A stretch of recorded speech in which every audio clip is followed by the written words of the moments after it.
Before I begin, I'd like to thank Jerome for his excellent performance. I want to thank as well Marco Romelli for his deeply insightful discussion of the For Whom the Bell Tolls music and his contextualization of it within Girard's repertoire for guitar. We're just at the beginning of situating this piece within the concerns of the Music, Migration, and Mobility Project, and know that that exploration of the piece will be invaluable to helping us better understand Girard's music for Whom the Bell Tolls. My colleague Norbert Mein has already explored the practice-based activities we're developing as part of the project.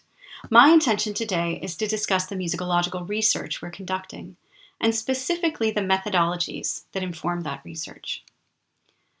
What I'd like to do is begin with a brief discussion of the overarching aims of the project, before moving on to an exploration of a few of the key concepts and frameworks that we're utilizing in our study, adopted primarily for mobility studies and migration studies. After that, I'll outline one case study from our ongoing work, pointing to the ways that concepts for mobility studies have helped our understanding of those musical practices.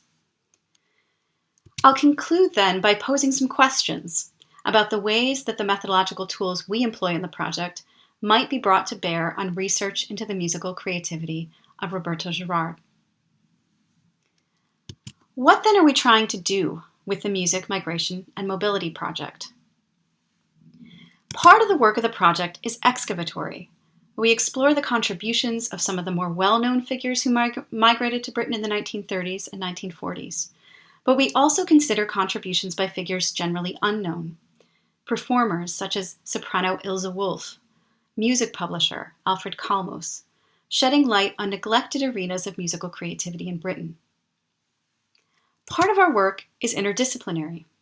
We work not just with music scholars and performers, but with cartographers and human geographers in order to further develop a methodological toolkit for understanding creative praxis that resists explication via entrenched frameworks that seek to fix musical practices in specific sites, nations, or compositional lineages. Part of our work, then, is critical, and part is experimental. Our work critiques methodological nationalism and related approaches that, in accepting uncritically the centrality of nation and place in music historiography, distort or erase musical practices that resist these narratives. In essence, we're attempting to bring migrant voices from the periphery, or in some cases the void, to the center of a musical history of wartime and post-war Britain. Our work is experimental in the sense that we're testing a hypothesis that mobility, and especially migratory mobility, can be central to a more productive understanding of the musical life of Britain of the 1930s and beyond.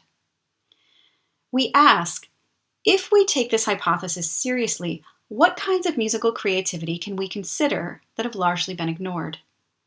Further, can we understand better known and better researched musical practices in a new way? It's worth, I think, saying a few words about what we're not trying to do. We're not attempting to supplant one totalizing framework with another. We're not making the claim that only mobility matters to the story of 20th century music and that nation and place are irrelevant. For as musicologist Florian Schading has rightly claimed, quote, migrants constantly encounter nations, perhaps more than those who do not move. Instead, we're trying to complicate the binaries we've inherited of native, migrant, national, cosmopolitan, sedentary, nomadic. When we uncritically accept paradigms of rootedness, we're allowed only two frames with which to understand migrant creativity: assimilation, fixing in a new place, or deterritorialization, placing migrants in continual reference to their place of origin. We're interested in exploring an alternative frame. In the words of geographer Deirdre McKay, the quote, possibility for more mobile subjectivities that do not necessarily lock one into a singular locality. A more plural understanding does not mean a choice between placing and deterritorialization, but the potential for both. It's also worth saying that we're concerned as well with the ways that mobility shapes the lives of our subjects over and above migration, as will become clear in the discussion of the case study. And we're concerned with particular and divergent experiences of mobility and migration. By taking seriously the number of factors and forces, the pushes and pulls that led to each subject's decision to migrate, and by taking seriously their divergent experiences in Britain and their varying institutional and social mobilities here, we also seek to avoid essentializing the experience of mobility, migratory and otherwise, and its meanings for our subjects. Let me turn now to an all too brief overview of some of the concepts and frameworks that have influenced our thinking. Certainly, our project has been shaped by philosophical and literary works that center movement and migration in the histories of the prior century. Hannah Arendt's We Refugees, Willem Flusser's The Freedom of the Migrant, and Edward Said's Reflections on Exile, for instance, have been foundational to our work. But today I'd like to focus on some of the concepts from mobility studies and migration studies that are forming part of a developing and diverse methodological toolkit for our study of migrant musicians. The first two concepts attempt to complicate the binary of stasis and movement by seeking to tease out the fluidity, transience, and permeability of places, while not losing sight of the ways that places remain, in some sense, fixed. The notion of homing, developed by anthropologist Ghassan Haj, addresses itself primarily, but not exclusively, of course, to the temporal fluidity of the notion of home, by shifting focus away from home as a fixed site and to the processes, practices, and rituals of home building and rebuilding. In the context of migration, homing, quote, depends on the reclaiming and reprocessing of habits, objects, names, and histories that have been uprooted. Inherent to the project of home building here and now is the gathering of intimations of home, fragments which are imagined to be traces of an equally imagined homely whole. Our own work is beginning to explore how significant were these practices of home building to our musicians, not only upon migrating to Britain, but also whilst interned during World War II, whilst traveling as performers and composers, and creatively in musical works. Translocality, a notion first developed by anthropologist Arjun Appadurai, in turn addresses itself primarily, though again not exclusively, to the spatial fluidity and permeability of place. A translocality can be thought of as, quote, a place whose social architecture and relational topologies have been refigured on a transnational basis. The notion helps us to better understand the ways that communities that may themselves be in place can become extended, stretched across geographical and political boundaries via the mobility of their inhabitants. This notion is helping us, for instance, to consider the complex and geographically fluid nature of cafe culture in wartime London, and of specific sites like the Cosmo Cafe on Finchley Road. And we expect it may also aid in our understanding of the concert hall, and especially a venue like the Wigmore Hall, as a fluid and permeable site that could be figured or refigured on regional, national, and transnational bases via particular concertizing activities. The notion of a migratory aesthetics has also influenced our thinking. That notion, developed by video artist and cultural theorist Mika Ball, has increasingly been explored by music scholars, such as the aforementioned Florian Schading, and those in the visual and performing arts. The notion, as I understand it, is a multivalent one, and may point variably to a creative strategy, a hermeneutic tool, and a mode of curatorial practice. Attempts to define something that Ball herself has termed a, quote, non-concept, end quote, are notoriously fraught. I've personally found visual arts scholar Jill Bennett's discussion of the term helpful in understanding the possibilities offered by a migratory aesthetics. She claims that it, quote, embodies a process of remaking, flux, and mutation that recognizes the lineaments of other possibilities. Migratory aesthetics seeks out the new, even as it relates to the darkest stories of colonization, division, and exclusion. In other words, although it is not a singular movement, its inherent qualities of movement and transition are at odds with the paranoid, structural aversion to surprise. In light of this, when music scholars like Schading contend with the possibility of hearing migratory traces in particular musical works, I take them to be suggesting that a composer's movements and migrations may impress themselves in a variety of ways on her or his compositional idiom, which in the case of a highly mobile musician like Gerard or Matthias Scheiber, may manifest in stylistic eclecticism, and at times in certain strategies of juxtaposition, fragmentation, quotation, and self-quotation, to name a few. This is not to suggest, of course, that such strategies or eclecticism always signify a contention with migration, even when employed by migrant musicians, only that it may, in some circumstances and with some works, be productive to hear them in this context. Thus, most significantly in my estimation, engaging with the notion of a migratory aesthetics grants us a framework for understanding eclecticism as a feature, not a bug. Rather than forcing us to subordinate many dimensions of a piece to one dominant strategy or relation, we have a theoretical rationale for taking the piece on its own terms.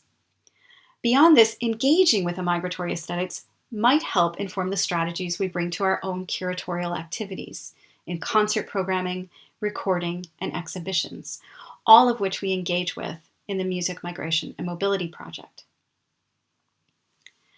The final notion I'd like to mention today is that of a politics of mobility as developed by geographer Tim Cresswell. It's too wide-ranging to be thought of as a concept. What Cresswell offers instead is a framework for considering the various significances of mobile practices. As he says, by a politics of mobility, I mean social relations that involve the production and distribution of power. By a politics of mobility, I mean the ways in which mobilities are both productive of such social relations and produced by them. It follows from this, as Peter Adey has suggested, that, and here I'm paraphrasing, that our mobilities shape political processes and discourses and are shaped by them. It follows that mobilities are differentially accessed, and that mobilities shape our life chances. This is, of course, very vividly the case with migrants fleeing fascist regimes in their countries of residence, and having the social and/or financial capital to do so. Now I'd like to shift gears and turn to one case study on which I've been working that can help vivify how viewing particular musical practices through the lens of a politics of mobility helps us to better understand their significance. The Anglo-Austrian Music Society was founded in London in 1942 by Ferdinand Rauter. He was an Austrian-born musician and pedagogue who had made his name arranging and performing songs from various folk traditions with soprano Engel Lund, and you can see them both here at the piano around 1934. Rauter had spent much of 1940 interned on the Isle of Man as an enemy alien. In the wake of that internment, he founded the AAMS with the aim of allowing migrant musicians in Britain to support themselves and participate in musical life. Understanding the genesis of the AAMS requires taking seriously both Rauter's post-internment relative ease of movement through London's musical circles, as someone who was not a refugee and who had been active in British musical life for well over a decade.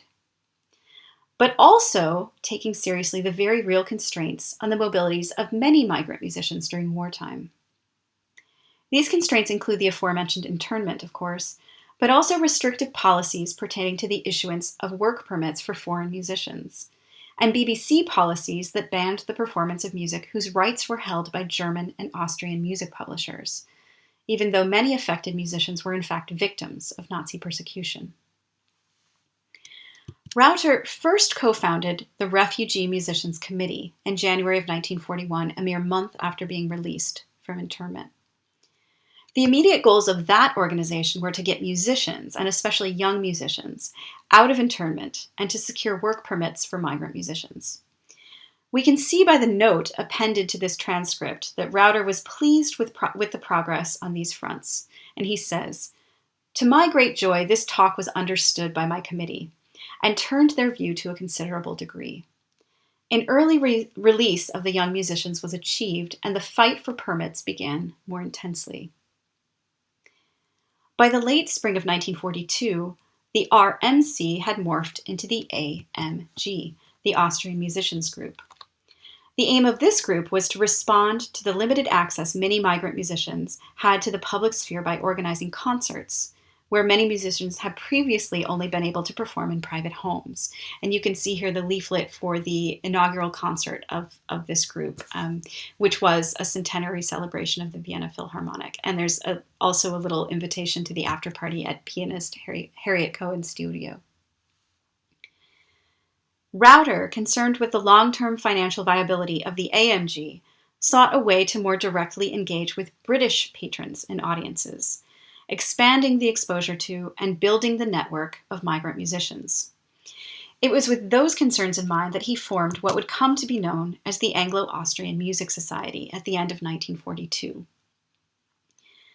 And this is a leaflet for that inaugural concert. It didn't gain the name of the AAMS until, I believe, 2 or 3 months later, but this is widely considered the first event. As we can see, easing constraints on migrant musicians' mobilities formed Rauter's rationale for the organization. But considerations of mobility also permeate the discursive landscape that Rauter and his colleagues were forced to navigate. There are a number of interesting contributions to the debates about migration, music, and nationalism from this time, but I'd like to focus on only one exchange, and really only half of that exchange with the time that I have, between Rauter and British composer Ralph Vaughan Williams from August of 1942. Correspondence between the two was initiated by Rauter with an entreaty to Vaughan Williams to act as honorary president of the nascent AAMS.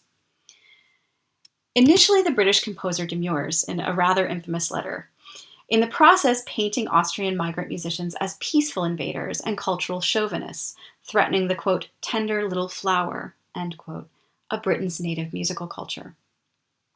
He calls for Rauter and his compatriots to assimilate, to, quote, become Englishmen, end quote, and to throw their energies into developing the native culture rather than importing and imposing their own. If we take these prescriptions alongside Vaughan Williams' at this time well-trod and well-known arguments about music and nation, he sets out something of an impossible task. Austrian musicians in Britain risk the label of insincerity if they too easily shed their musical roots, and they risk the label of invader if they bring that heritage to bear on their engagements with British musicians and audiences. Further, they risk being seen as chauvinists if they attempt to isolate themselves, forming what Vaughan Williams terms a, quote, little Austria in England, end quote. And they risk the charge of cultural polluters if they do not. Rauter offers a rather deft rejoinder in his responding letter that I unfortunately don't have time to go into here. Vaughan Williams, I might add, finds Rauter's arguments entirely unconvincing, but he does, to his immense credit, given his ideological convictions, offer the power of his name to the AAMS. What I hope I've demonstrated through this very quick overview of the foundation of the Society is how central considerations of mobility and its intersections with politics are to a nuanced understanding of the organization. Rauter's AAMS and its precursor organizations were created in direct response to wartime constraints on migrant mobilities, and were made possible by the relative ease of Rauter's own social mobilities. Further, ideologically charged arguments about migrant mobilities permeate the discourse about music that Rauter and his colleagues were forced to navigate on British shores. A final question we might ask, then, is what does any of this have to do with Roberto Girard and his musical creativity? Rather than try to respond directly to that, I'll offer instead more questions. We might ask, for instance, is it productive to hear any of Girard's compositions through the frame of a migratory aesthetics? Relatedly, can and should we program or contextualize his musical creativity in such a way as to attempt a shift in the perceptual landscape of listeners? A shift that valorizes rather than problematizes eclecticism, and one that centers in their imaginations his mobilities as a musician. Can the notion of homing intersect in productive ways with the notion of home in Girard's music, as examined, for instance, by Samuel Yano? What might we find meaningful if we explore Girard's subjectivity with a both-and approach, both fixing and deterritorializing his life and musical creativity? Given that in the Music, Migration, and Mobility project, our engagements with Girard are at this stage quite preliminary, I hope you'll forgive me if I don't hazard answers to any of these questions, but instead use them to open a conversation. Thank you.